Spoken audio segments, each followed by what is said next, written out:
come up for a story this morning? I'm going to sit here today. What are you ouching about? Oh, look at all your mosquito bites. How did you get those? Oh my goodness.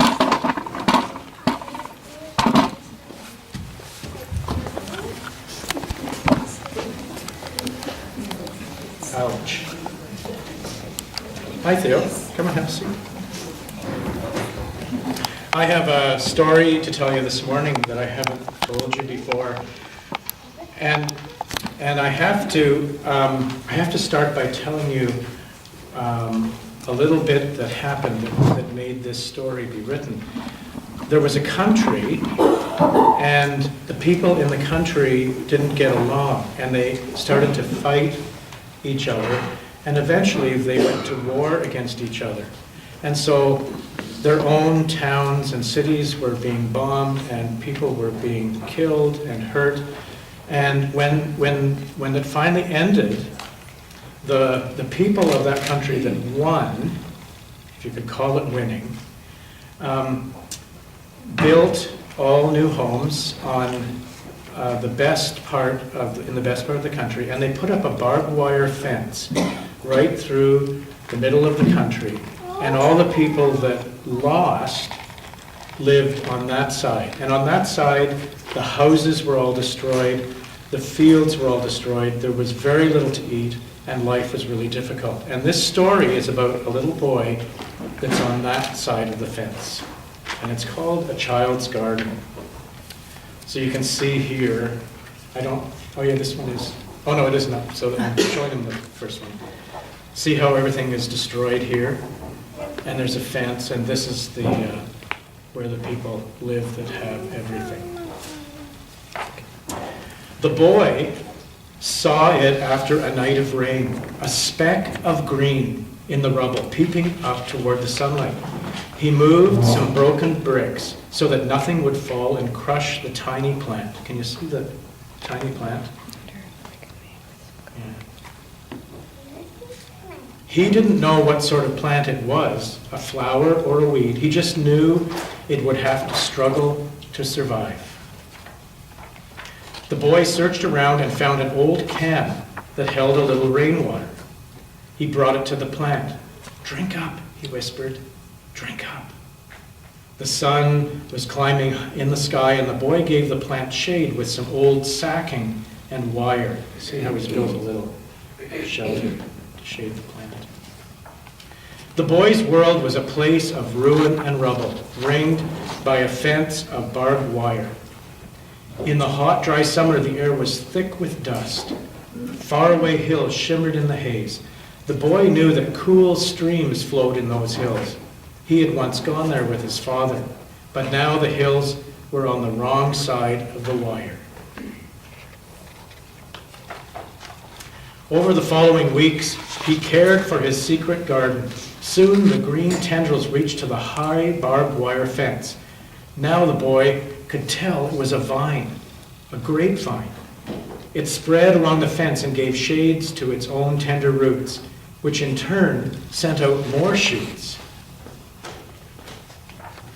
Birds and butterflies came, bringing seeds and pollen on their wings. The garden grew. It was no longer a secret. Friends came to sit in its shade, and it became a playground for the children.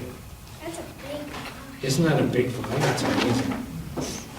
Then one day, soldiers came and destroyed everything. They threw the vine in a ditch on the other side of the wire. See them pulling it all out? The boy thought his heart would break.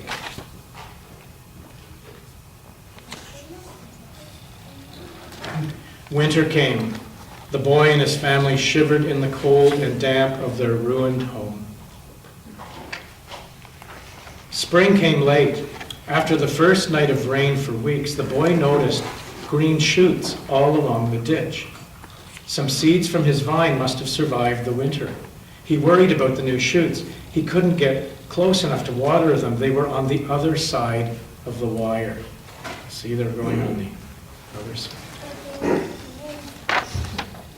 Then one evening he saw a little girl playing by the ditch. She had a bucket, and she was sprinkling water on the tiny plants. Each evening she returned. The boy hoped the soldiers wouldn't notice, but they didn't seem to mind plants growing on their side of the fence. Before long, the boy saw tiny specks of green peeping from the rubble where his garden had been.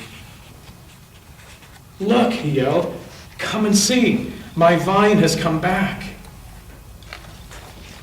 He began collecting water and once more tended his garden. Soon it reached the wire where it became entwined with the green tendrils from the little girl's side.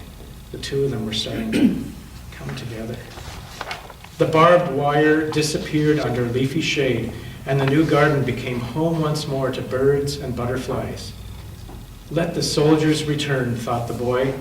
"Roots are deep and seeds spread." Yeah, there's more. See, they're popping up all over the place.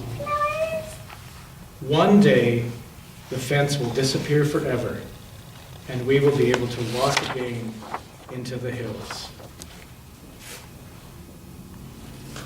I wonder how it would feel to be on that bad side of the fence, that hard side of the fence, where there was nothing. I wonder how it would feel. Very sad. Yeah, not enough food. But why did they not show berries on here? I don't know. I don't know. Why did they just climb the vine if it got strong enough over top of the fence? Yeah, that might have been a good idea, to climb the vine and go over the fence. I wonder how the boy felt when the soldiers ripped all that vine out. Yeah, his heart was broken. And I wonder how he felt when he saw all these plants all growing again. Very excited and happy. Excited and happy. Yeah. Well, that's our story. And we're going to sing a really cool song called Behold, Behold. And I chose this because it's "Behold, behold, I make all things new, starting with you and starting from today." And so I thought of this little boy and how he started something just by watering a little plant that he wasn't even sure whether it was a flower or a weed. Let's sing "Behold, behold."